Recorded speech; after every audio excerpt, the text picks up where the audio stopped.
किसने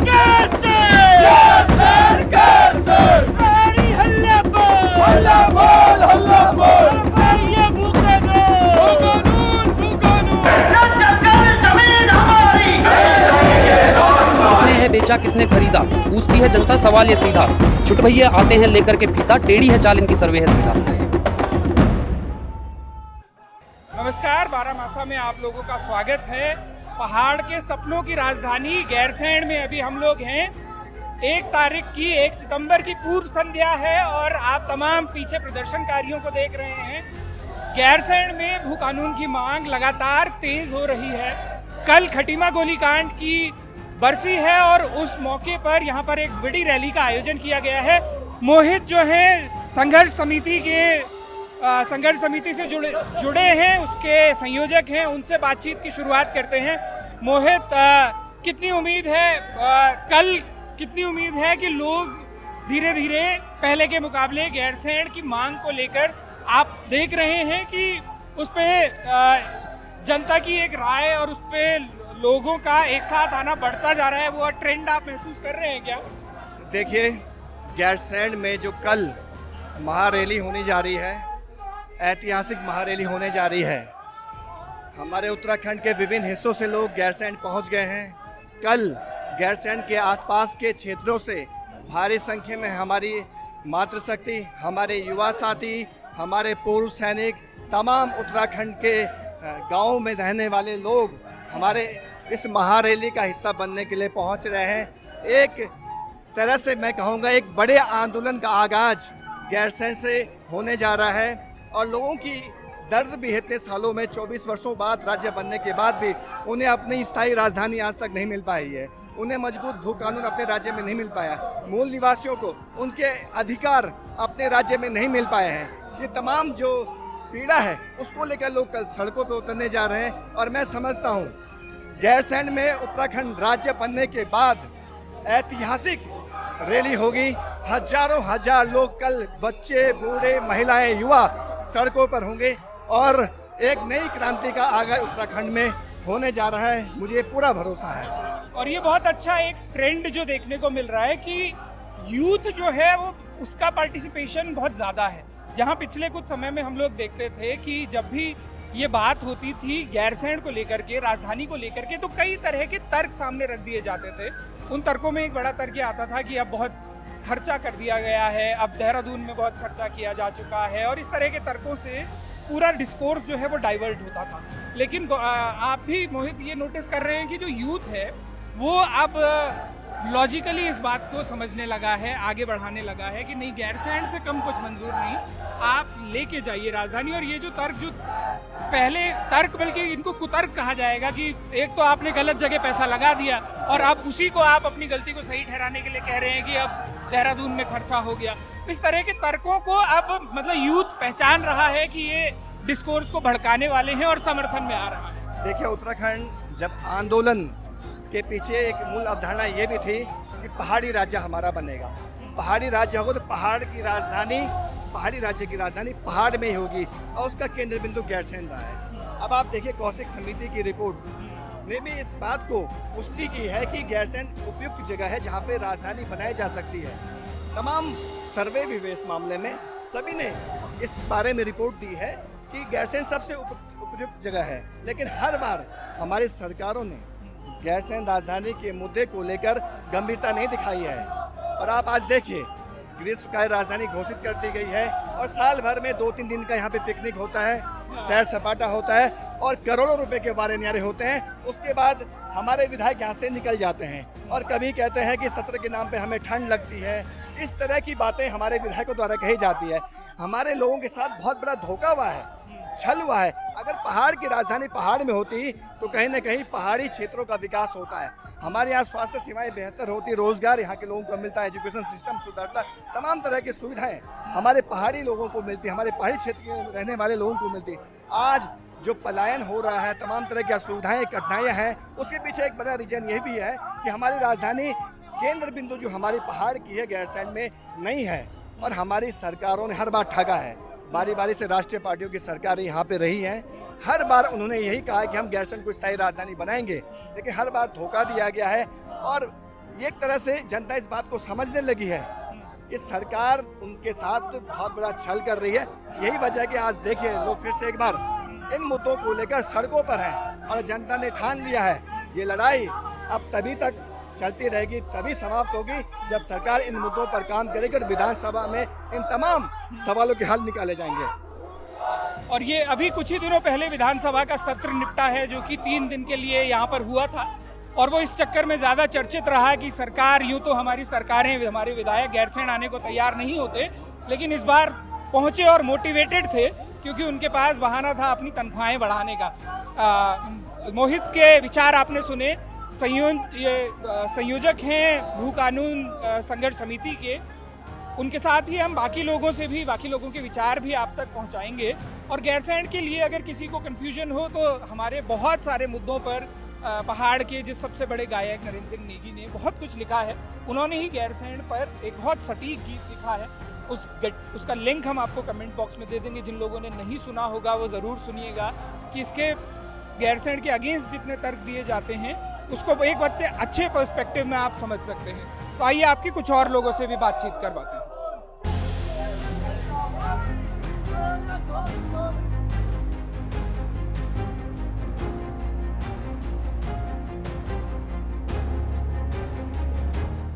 तो संघर्ष समिति के सह संयोजक जो हैं लूसन टोडरिया अभी हमारे साथ हैं।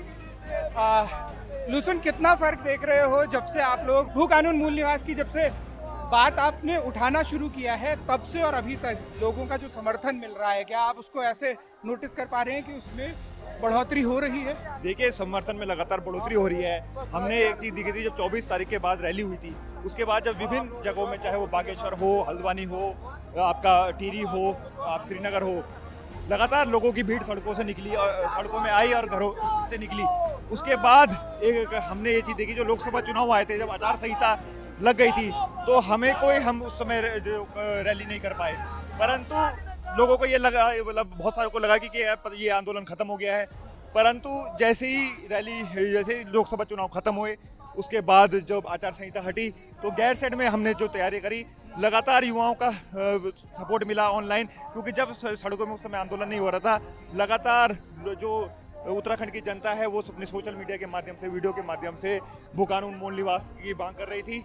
और जब हमने रैली की कॉल करी तो लगातार लोगों का इतना जन समर्थन मिला है कि विभिन्न जगहों से, अभी भी मतलब प्रदेश भर के जो विभिन्न जगहों से लोग सड़कों में आ रहे हैं, गैरसैंण पहुंच रहे हैं।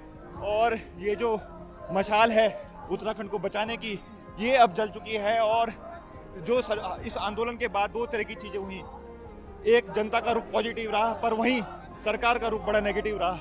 सरकार जिस तरह से लगातार इस मांग को अनसुना कर रही थी, अभी भी अनसुना कर रही है। और विधानसभा सत्र भी जो हुआ भी अभी गैरसैंण में, उसमें भी लगातार जन विरोधी फैसले लिए गए। गैरसैंण की बात नहीं हुई, भू कानून की बात नहीं हुई, मूल निवास की बात सिर्फ एक जो विधायक थे मुन्ना सिंह चौहान वही कर पाए, बाकी पूरा सदन चुप रहा। अच्छा, और एक डिफरेंस और भी है कि देहरादून में जब इस तरह की कॉल होती है भू कानून के लिए या मूल निवास के लिए तो बड़ा टर्नआउट हमें देखने को मिलता है, जैसा कि पिछली बार हुआ। एक बहुत बड़ा टर्नआउट देखने को मिला, अभूतपूर्व था। ये कहा गया कि 90s के दौर में जब उत्तराखंड आंदोलन चल रहा था उसकी यादें ताज़ा हुई। उस तरह की भीड़ की अपेक्षा गैरसैंण में फिलहाल करना नादानी होगी। वो सही है, प्रैक्टिकल बात है, क्योंकि पूरा पहाड़ ही पलायन करके देहरादून में है तो वहाँ टर्नआउट भी ज़्यादा है। लेकिन बात जहाँ तक इंटेंशंस की है कि भू कानून और मूल निवास के लिए, वो इंटेंशन नज़र आती है। और उसका एक बड़ा फैक्टर देखिए कि यहाँ पर बहुत सारे ऐसे बच्चे उत्तराखंड के मैं यहाँ देख रहा हूँ जो खुद गैरसैंण पहली बार आए हैं और अभी 21, 22, 23 साल के लड़के हैं, लेकिन पहली बार आए हैं, लेकिन पहुँचे हैं और वो कंसर्न हैं। और वो कंसर्न जो उनका है वो अलग अलग तरीकों से व्यक्त भी कर रहे हैं। उनमें कुछ लोग हैं जो रैप करते हैं, कुछ लोग हैं जो पेंट करते हैं, और इम्पोर्टेंट ये है कि अपना कंसर्न जो है वो व्यक्त करने लगे हैं इस मांग को देखते। लूसन, तुमने भी ये नोटिस किया कि जो लोग बाहर से आए हैं वो सेल्फ मोटिवेटेड हैं, किसी ने उन्हें पैसा नहीं दिया। वो बच्चे हैं जो कुछ कमाते नहीं, अभी कॉलेजेस में हैं, लेकिन अपने खर्च पे उस कंसर्न को लेके पहुंचे हैं गैरसैंण। देखिए, ये एक इस आंदोलन की सबसे बड़ी एक मतलब छोटी सी जीत कहूँगा मैं, क्योंकि अभी पहाड़ जैसा जो हिमालय है, मैं ये कह रहा हूँ कि अभी हमें और मेहनत करनी है पहाड़ में, पर ये जो युवा आ रहे हैं, ये युवा इस पहाड़ों को जगाने का काम करेंगे। इतने बार बार से जो युवा आ रहे हैं, ये जैसे आज गैरसैंण विभिन्न क्षेत्रों से युवा पहुंचे, यही युवा गैरसैंण को भी जगाने का काम करेंगे। यही युवा टिहरी जब पहुंचे थे, उन्होंने टिहरी को जगाने का काम किया। यही युवा जब आपके बागेश्वर पहुंचे थे, हल्द्वानी पहुंचे थे, उन्होंने वहाँ ये जन सरोवर की बात करी और जन भावनाओं को जगाने की कोशिश करी। तो ये एक जो युवाओं का एक समूह बनते जा रहा है लगातार, जो पूरे प्रदेश में जो अपने जल जंगल जमीन की बात कर रहा है, जो हिमालय की बात कर रहा है, जो उस हिमालय के समाज की बात कर रहा है, ये युवा मुद्दों को समझ रहा है। ये समझ रहा है कि 24 सालों से इस उत्तराखंड को लगातार हाशिए में डाला गया और सुनियोजित साजिश के तहत डाला गया। तो यही युवा अब पूरे प्रदेश में एक जो क्रांति है उसको जगाने का काम करेगा। शुक्रिया लुसन, हमसे बात करने के लिए बहुत बहुत शुक्रिया। तो अभी आपको हम कुछ और युवाओं से आपकी बातचीत करवाएंगे इस पूरे इशू पे, गैरसैंण राजधानी के मुद्दे पे आप क्या सोचते हैं वो कमेंट कीजिएगा, अपने विचार ज़रूर बताइएगा। और आप भले ही प्रैक्टिकली फिजिकली इस रैली में नहीं आ पाए हो, लेकिन अगर आप कंसर्न हैं इसके लिए, तो आपका जो ऑनलाइन सपोर्ट है वो भी सरकारों तक पहुंचता है, ये तय मानिए। तो कम से कम उस पे वर्चुअल प्लेटफॉर्म्स पे अपना समर्थन या अपना विचार, चाहे वो पक्ष में हो या विपक्ष में, वो व्यक्त जरूर कीजिए।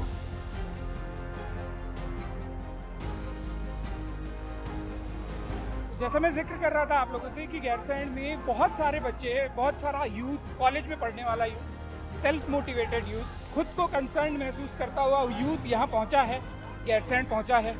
ऐसे ही एक यूथ हमारे साथ है। आपका नाम क्या है? आशीष सिंह एरड़ा। आशीष, क्या करते हो? मैंने इंजीनियरिंग पास आउट की 2023 में।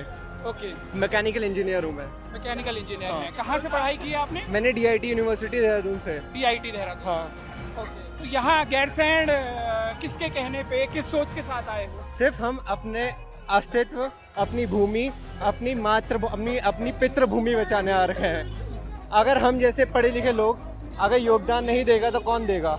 हम कम से कम थोड़े जागरूक तो हैं। जो गांव में जो जागरूक भी नहीं है उनको हमें ही तो प्रेरणा देंगे।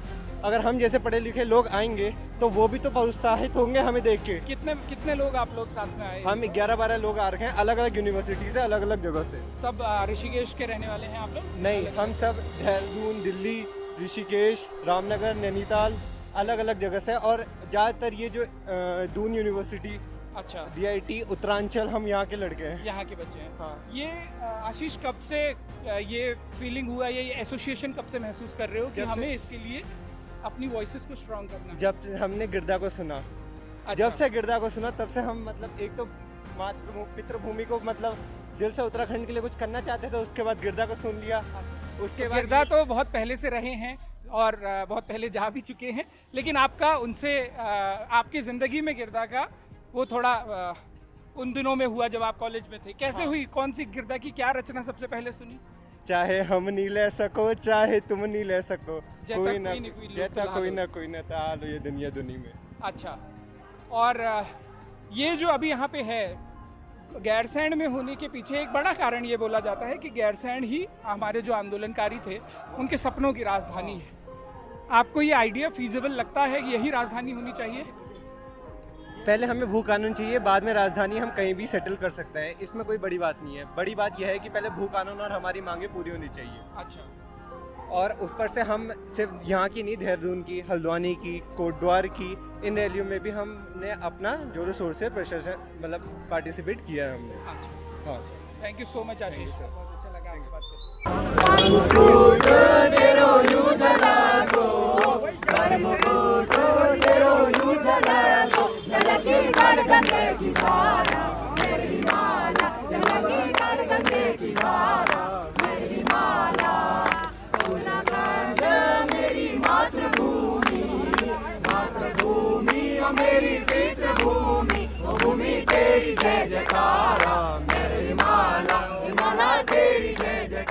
1 तारीख की पूर्व संध्या है। कल एक बड़ी रैली का आयोजन गैरसैंण में है। मुख्यतः मांगे स्थायी राजधानी को लेकर के हैं। मुख्यतः मांगे हैं कि मूल निवास 1950 की जो मांग है पिछले कुछ समय से लगातार उठ रही है, उसको पूरा किया जाए। भू कानून, एक सशक्त भू कानून, लागू किया जाए, ये तमाम मांगे हैं। और एक पूरा गैरसैंण का एक पूरा चक्कर लेकर अभी जो प्रदर्शनकारी हैं वो वापस मुख्य चौक, जिसको क्रांतिकारी चौक भी कहा जाता है, वहाँ पर आ गए हैं। हमारे साथ में एक और यूथ हैं, आपका नाम बताइए सबसे। मेरा नाम नीरज बिष्ट है। नीरज। और नीरज रैप करते हैं और इस प्रोग्राम को एंड करने के लिए नीरज का उसी रैप के साथ में मैं चाहूँगा कि ये प्रोग्राम ख़त्म हो। और सबसे बड़ी बात है कि उनका कंसर्न इससे समझने की कोशिश कीजिएगा। एक आर्ट फॉर्म है रैप अपने आप में, लेकिन सबसे बड़ी बात है कि वो एक यूथ के, आपकी उम्र कितनी है नीरज? मेरी उम्र अभी 27 साल है सर। 27 साल। एक 27 साल के युवा के जो कंसर्न्स हैं वो आपको इस रैप के थ्रू सुनने को मिलेंगे। तो नीरज, जो आप मुझे थोड़ी देर पहले अपना लिखा हुआ एक रैप बता रहे थे, मैं चाहता हूँ कि उसको आप सुनाएं, लेकिन उससे पहले ये भी बताएं कि आप कहाँ रहते हैं, क्या करते हैं, गैरसैंण कैसे आना हुआ, मतलब क्या मोटिवेशन है? मैं गिरदा और हिरदा के क्षेत्र से आया हुआ हूँ। तो हर्ष काफर जी का कहीं ना कहीं पे मैंने यहाँ पे एक लाइन उठाया है। अच्छा। तो मैं अल्मोड़ा डिस्ट्रिक्ट सल्ट विधानसभा क्षेत्र से आया हूँ। अच्छा। तो मैंने लिखना अपने स्कूल टाइम से शुरू कर दिया था। और मेरा गैरसैंण आने का मेन मुद्दा ये है कि हम केवल आंदोलन करने के लिए यहाँ पर नहीं आए हैं। हम यहाँ लोगों से जुड़ें जो यहाँ पर रह रहे हैं, और हम देखें कि वो कैसे सर्वाइव करें और हम भी यहीं पर सर्वाइव करें। हम केवल आंदोलन करने नहीं आए, हम ज़मीनी तौर पे यहाँ पर बस जाएं। तो मैं लिखता हूँ, मैं पहाड़ी में लिखता हूँ, तो कुमाऊनी में लिखता हूँ। पहले कुमाऊनी में कुछ लाइनें सुनाऊंगा। भू बुग्याल मट पाणी बिकण निदुल खाओ कसम, हरी भरी सार धरुल बणु को निकुला भसम, के निच पहाड़ू माँ मन में धैर्य कोस भरम, देवभूमि माँ बेसग बहुत जनर छाके और धर्म, बंद शराब गौ गोनुमा ठकु पलाप ताव लगाओ, पलायन की मार किले बेरोजगारी दूर भजाओ, बच पड़ी रे जो लगाओ उनमें रौनक फिर से लाओ, बहुत है दाजू बयानबाजी अब जरा के कवे दिखाओ। और एक वो रैप भी मुझे सुनाइएगा जो आप थोड़ी देर पहले आप वो मैंने क्लाइमेट चेंज पे लिखा था। ये पूरा हिमालयी क्षेत्र इसको झेल रहा है, और हमारा उत्तराखंड हिमालयी क्षेत्र बहुत सेंसिटिव हिमालय जोन में आता है, तो वो भी कहीं ना कहीं इसको झेल रहा। आपने देखा होगा ओम पर्वत की बर्फ पिघल चुकी है, जो कि एक चिंताजनक विषय है।